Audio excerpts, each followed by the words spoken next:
তো আজকের ভিডিওতে আমরা ভায়োলেট এভারগার্ডেন এই অ্যানিমে সিরিজটি এক্সপ্লেন করব। এপিসোড 1 এর শুরুতে আমরা দেখতে পাই যে একটা মেয়ে এবং একটা ছেলে যারা হাঁটছিল। মেয়েটি একটা দোকানের সামনে থেমে যায় এবং ছেলেটি তাকে বলে যে কি হয়েছে তোমার। মেয়েটি বলে যে এই জিনিসটা তোমার চোখের মতো। তো এরপর সিন চেঞ্জ হয় এবং আমরা দেখতে পাই যে একটি মেয়ে বিছানায় শুয়ে আছে হসপিটালের, আর এই মেয়েটির নাম হচ্ছে ভায়োলেট। সে অনেকটাই অসুস্থ ছিল। একটু পরেই সে উঠে একটা লেটার লিখতে থাকে মেজর গিলবার্টের কাছে।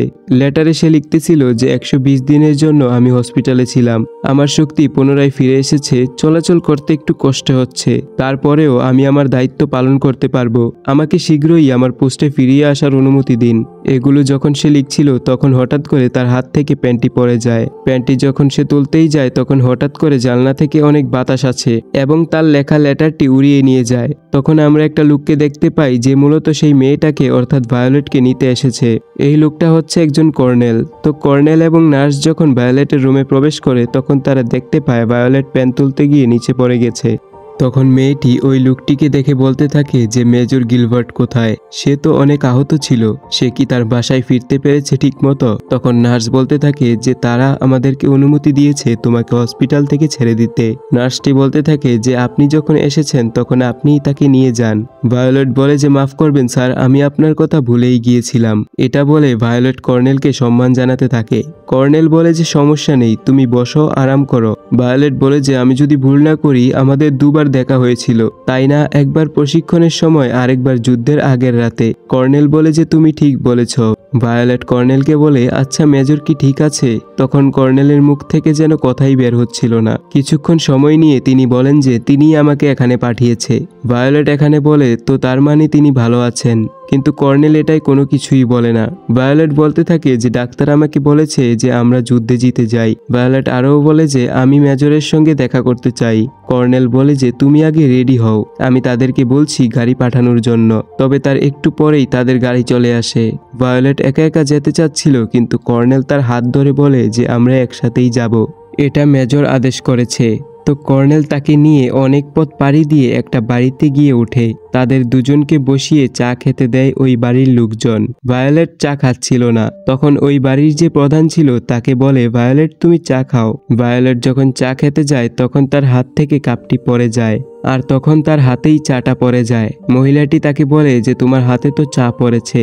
ভায়োলেট বলে যে সমস্যা নেই, আমি এতটুকু গরম সহ্য করতে পারি। তো এটা বলে ভায়োলেট তার হাতের ব্যান্ডেজটি খুলে ফেলে, আর দেখা যায় যে তার হাত ছিল না, এটা ছিল একটা কৃত্রিম হাত। তো এখানেই এই বাড়িতে কর্নেল ভায়োলেটকে কিছুদিনের জন্য রেখে যেতে চেয়েছিলেন, কিন্তু ভায়োলেট এখানে থাকতে রাজি ছিল না, যার জন্য কর্নেল তাকে নিয়ে আবারও বেরিয়ে পড়ে। এবং কর্নেলের একটা কোম্পানি ছিল, সেই কোম্পানিতেই তাকে নিয়ে যায় এবং সবকিছু তাকে ঘুরিয়ে ঘুরিয়ে দেখায়।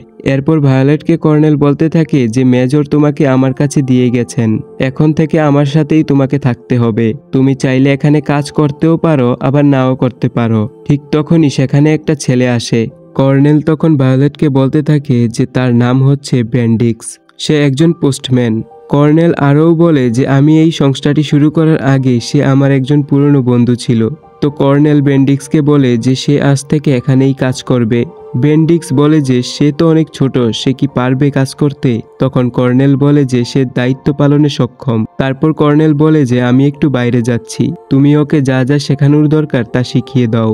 তো এরপর বেন্ডিক্স তাকে ইউনিফর্ম দেয় এবং তাকে কাজ বুঝিয়ে দেয়। সন্ধ্যায় বেন্ডিক্স এসে দেখে যে সব কাজ শেষ হয়ে গেছে যেগুলো সে তাকে দিয়েছিল।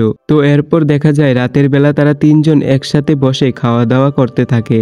আর ভায়োলেটকে কর্নেল বলতে থাকে যেই পরিবারের কাছে নিয়ে গিয়েছিলাম তারা তোমাকে রাখতে চেয়েছিল, তুমি যদি থাকতে তাদের কাছে তোমাকে রাজপ্রাসাদে রেখে দিত, কিন্তু তুমি তো একদমই রাজি হচ্ছিলে না সেই লোকেদের সঙ্গে থাকার জন্য। আর এখানে আমরা জানতে পারি যে ভায়োলেট অনেক ছোট থেকেই সেনাবাহিনীতে ছিল, আর তাদের এখানে কিছুদিন আগেই যুদ্ধ হয়ে গিয়েছে। সেই যুদ্ধে সেও অংশগ্রহণ করেছিল, যার ফলে সে আহত হয়েছিল। কিছুদিনের জন্য সে হসপিটালে ছিল, আর তার দুটো হাতই নষ্ট হয়ে গিয়েছে, যার কারণে তার দুইটা হাত কৃত্রিমভাবে লাগানো হয়েছিল। তো এরপর দেখা যায় একদিন সকালবেলা একটা লোক আসে এবং সে তার বন্ধুর জন্য একটা চিঠি লিখবে। আর এই কর্নেলের অফিসের এই কাজটাই ছিল যে অন্যদের চিঠি লিখে দেওয়া এবং এটা পৌঁছে দেওয়া। তো এখানেই মূলত আমাদের ফার্স্ট এপিসোড শেষ হয়ে যায়। তো দ্বিতীয় এপিসোডের শুরুতে আমরা দেখতে পাই ভায়োলেটের সাথে একটা মেয়ে কথা বলছে। সে ভায়োলেটকে বলতে থাকে যে তুমি কি জানো অটো মেমোরিয়াল ডলগুলো কিভাবে কাজ করে? ভায়োলেট বলে যে হ্যাঁ আমি জানি, তারা চিঠি লিখেন অন্যদের অনুরোধ মানে। অটো মেমোরিয়াল ডলগুলোর কাজ হচ্ছে যদি কারোর কাছে চিঠি পৌঁছাতে চায় তাহলে তাদের কাছে আসে, তারা যা যা বলে তারা তা চিঠিতে লিখে দেয়। ভায়োলেট বলে যে এটা আমাকে কর্নেল বলেছে। ভায়োলেট আরও বলতে থাকে যে আমি বলতে পারি না যে আমি কি পুরোপুরি বুঝেছি, কিন্তু আমি মনে করি যে আমি আমার দায়িত্ব ভালোভাবেই পালন করতে পারবো। এরপর ভায়োলেটকে সবার সঙ্গে পরিচয় করিয়ে দেওয়া হয়।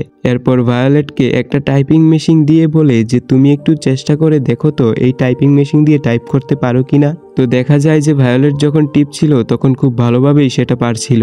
তো তারপর আমরা দেখতে পারি যে সেখানে যেই পোস্টম্যানটি ছিল সে লাঞ্চের সময় সেখানে কিছু রামেন নিয়ে আসে, আর তাদের অফিসের মেয়েগুলোকে বলতে থাকে যে রামেন এনেছি, চলো একসাথে আমরা দুপুরে খাবার খাই। কিন্তু কেউ তাকে পাত্তা দিচ্ছিল না, যেটার জন্য তার খুবই কষ্ট হচ্ছিল। এরপর দেখা যায় যে ওই মেয়েটিকে কর্নেল বলতে থাকে যে ভায়োলেট এখন কি করছে। মেয়েটা বলতে থাকে যে আমি দুপুরের খাবারের জন্য আমন্ত্রণ জানিয়েছি, কিন্তু সে এখনো টাইপিংয়ের কাজই করছে।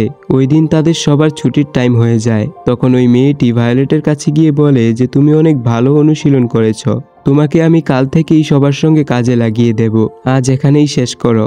তো তখন ভায়োলেট বলতে থাকে যে আমি কি এই টাইপিং মেশিনটা আমার রুমে নিয়ে যেতে পারি, রাতে প্র্যাকটিস করতাম। তো এরপর দেখা যায় যে ভায়োলেটের দিনগুলো খুব ভালোভাবেই কেটে যাচ্ছিল। একদিন ভায়োলেট রাস্তা দিয়ে হেঁটে যাচ্ছিল, তখন সে একজন মেজরকে দেখতে পায়। সে ভাবে এটাই হয়তোবা সেই মেজর, কিন্তু ভায়োলেট যখন ওই মেজরকে পিছন থেকে ডাকছিল তখন সেই মেজরটি ডাকটি শোনে, এবং ওই মেজরটি যখন পিছনে তাকায় তখন সে দেখতে পায় যে এটা সেই মেজর না, এটা অন্য কেউ। তখন তার একটু খারাপ লাগে। তো এরপর দেখা যায় সে বৃষ্টির ভিতরে ভিজতে ভিজতে তাদের অফিসে চলে যায়। তো এক ভাই তার মেয়ে কলিগকে জিজ্ঞাসা করে যে আচ্ছা আমি কি অটো মেমোরিয়াল পুতুল হওয়ার জন্য উপযুক্ত নই? মেয়েটা বলে যে তুমি এর জন্য উপযুক্ত নও। তখন মেয়েটি আরও বলে যে ভায়োলেট তুমি কেন এই কাজটি করতে চাচ্ছ? ভায়োলেট বলে যে কারণ আমি জানতে চাই আই লাভ ইউ এটার মানে কি। এতটুকু বলেই ভায়োলেট বলে যে হ্যাঁ। ভায়োলেট বলে যে আমি বুঝতে পারি যে এই শব্দটা একটা বিশেষ আবেগ প্রকাশ করে। এই শব্দগুলো মূলত আমাকে আমার মেজর বলেছিল।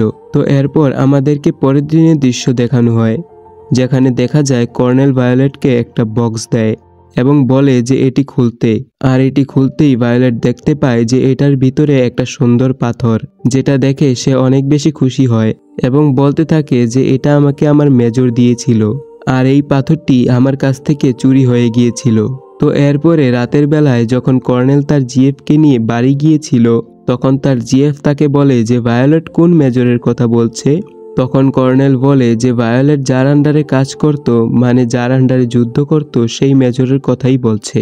আর এখানেই মূলত আমাদের দ্বিতীয় এপিসোড শেষ হয়ে যায়। তো যাই হোক, এটা কোনো মুভি ছিল না, তোমরা বুঝতেই পেরেছো যে এটা একটা অ্যানিমে সিরিজ ছিল। আর এই অ্যানিমে সিরিজটা অনেক সুন্দর আর সফট একটা অ্যানিমে। আমি এখানে এপিসোড 1 এবং 2 এক্সপ্লেন করে দিয়েছি, যার মাধ্যমে তোমরা এই অ্যানিমের গল্পটা সম্পর্কে বুঝতে পেরেছ। এখন তোমরা কি করবে, তোমরা গুগলে গিয়ে, আমি ডিসক্রিপশনে এটার নাম দিয়ে দেব, এটার নাম হলো ভায়োলেট এভারগার্ডেন। এটা দিয়ে সার্চ করবা এপিসোড 1 9 অ্যানিমে অথবা কোনো একটা ওয়েবসাইটের নাম, ইউটিউব থেকেই পেয়ে যাবা। তারপর তোমরা এটাই ইংলিশে দেখতে পারো, ইংলিশে এটার ডাব আছে। এটার মোট 12টা এপিসোড আছে। আমি যেহেতু প্রথম 1-2টা এপিসোড এক্সপ্লেন করে দিয়েছি, তো তোমরা বাকি 10টা নিজেদের থেকে দেখতে পারো, এবং আমি আশা করি যে এটা তোমরা হয়তো দেখে মজাই পাবা। আর যদি তোমাদের এত কষ্ট করতে না মন চায় তাহলে ইউটিউবে ভায়োলেট এভারগার্ডেন নামে সার্চ দিলেই পুরো সিরিজ চলে আসবে। এপিসোড 1-2 তো দেখেই ফেলেছ, বাকি 3 থেকে 12 পর্যন্ত অন্য কোনো ইউটিউব চ্যানেলে দেখে নিও। তো আজকের মতো বিদায় নিচ্ছি, আল্লাহ হাফেজ। আর হ্যাঁ, সাবস্ক্রাইবটা করতে কখনোই ভুলবা না, বুঝছো? সাবস্ক্রাইবটা করে দিও প্লিজ, আমার বলতে ভালো লাগতেছে না। সাবস্ক্রাইব।